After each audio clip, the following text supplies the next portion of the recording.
Hey, Pastor Kevin here. It is June the 12th, and we are finishing up our conversation on Discovering Your Spiritual Type by Corinne Ware, and let's get to it. So, where do you fall on the spirituality wheel as you look at the four quadrants?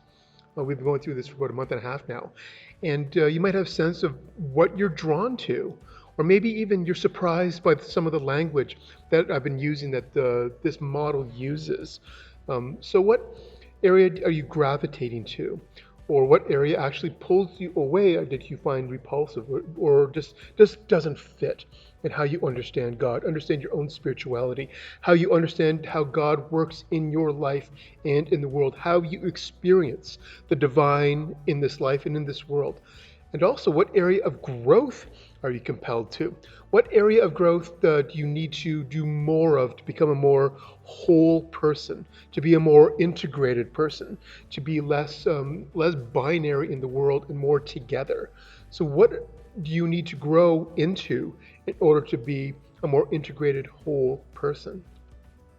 And I think I mentioned before that I fall into the head spirituality the strongest. I resonate mostly with that.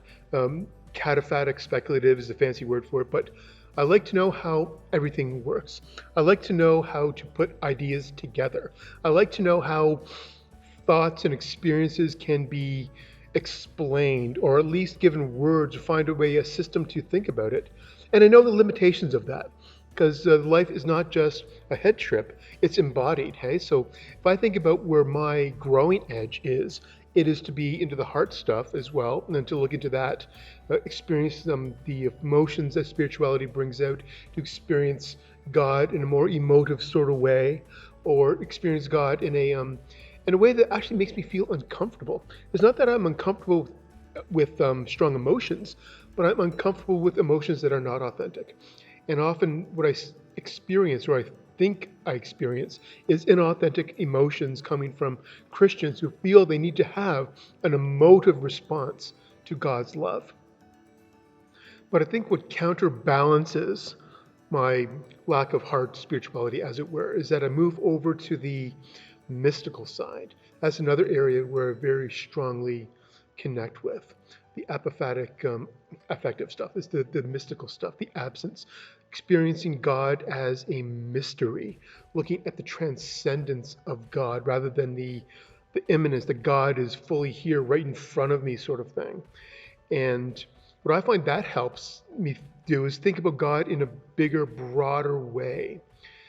The downside of that is that when I think of God in mystery and absence of transcendence, I forget or I miss those moments when God is right here doing something wonderful in my life, in my world, and I have to open my eyes to see that happening in front of me.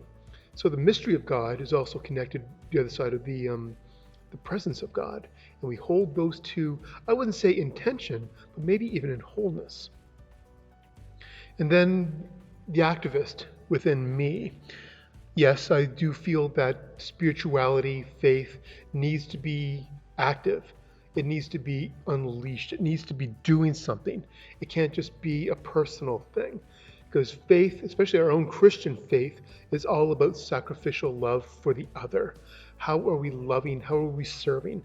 How are we connecting with the community? How are we connecting God's divine love with a world that needs it in very practical ways?